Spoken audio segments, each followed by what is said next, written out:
इस अनुग्रहित समय को देने वाले प्रभु को सारी महिमा देते हुए मुझे सुनने वाले आप सभी लोगों का यीशु मसीह के नाम से अभिवादन करता हूँ। प्रेरित पौलुस द्वारा लिखे तीमुथियुस को दूसरी पुस्तक के दूसरे अध्याय के दूसरे वचन पर हम एक साथ मनन करने जा रहे हैं। और जो बातें तूने बहुत गवाहों के सामने मुझसे सुनी हैं, उन्हें विश्वासी मनुष्यों को सौंप दे, जो औरों को भी सिखाने के योग्य हैं। इस पढ़े हुए पवित्र भाग में से हमें सौंपे हुए सत्य वचन के विषय पर ध्यान लगाने में प्रभु हमारी मदद करने पाए।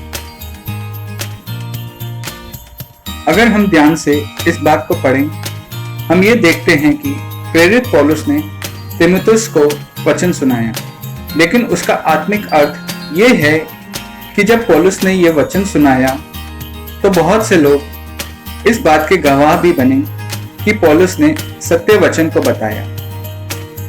पूरे वचन से हम ये बात अच्छे से समझ सकते हैं कि हम जो वचन पढ़ते हैं और जो पढ़ाते हैं वो हमारे जीवन से भी प्रकट होना चाहिए। तीमुथियुस की सेवकाई समाप्त होने से पहले पौलुस से मिले वो सत्य वचन की जिम्मेदारी दूसरे विश्वास योग्य लोगों को सौंपने का बड़ा काम भी मिला। वहां ये नहीं लिखा कि विश्वास योग्य मनुष्य, बल्कि विश्वास योग्य मनुष्य के बारे में लिखा है। ये दी गई जिम्मेदारी बिना रुके निरंतर रूप से चलती रहनी चाहिए।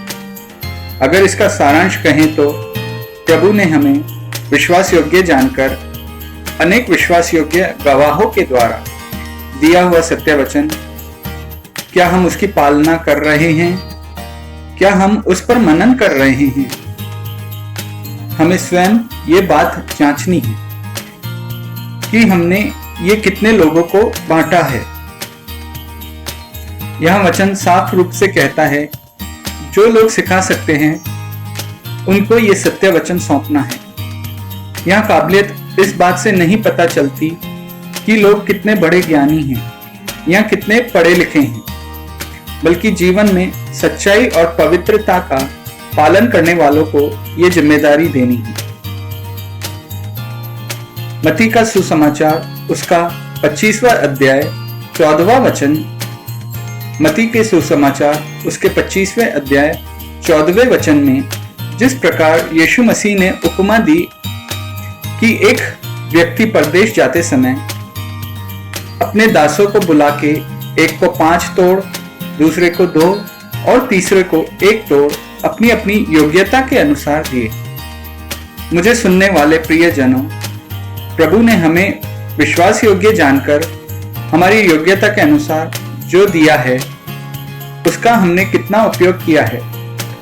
वो दिन आ रहा है जब हमें सारा हिसाब देना है। उस दिन प्रभु हमें देख के ये कहने चाहिए, हे सच्चे और विश्वास योग्य दास। इसलिए हे प्रियजनों, प्रभु ने हमें इस संसार में इसलिए रखा है कि जो सत्य वचन हमने जाना है उसे हम हमारे कलीसिया में, हमारे घरों में, हमारे समुदाय में औरों के साथ बांटने की जिम्मेदारी को भी निभाएं। एक मनुष्य जीवन पूरा व्यतीत करने के बाद संपूर्ण जीवन का भार उठा के कमर झुकाने के अलावा मुझे मेरे वंश को देने के लिए संपत्ति, घर मेरे पास कुछ नहीं है प्रभु, ऐसा सोच के पराजित महसूस करने की जरूरत नहीं है। जिस सच्चाई को आपने जाना है, कम से कम अपने परिवार को अगर आप सौंप सके तो आपके जीवन का लक्ष्य हासिल हो गया। इसके ठीक विपरीत बहुत संपत्ति बना के बहुत पैसा कमाएं, लेकिन सच्चे वचन को अपने परिवार को भी अगर नहीं दे सकें तो ये पराजय की अवस्था है।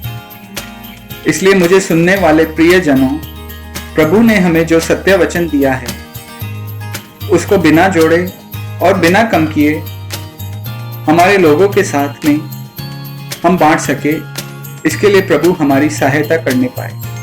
प्रभु इन वचनों से हम सभी को एक समान आशीष देने पाए। जय मसीह की।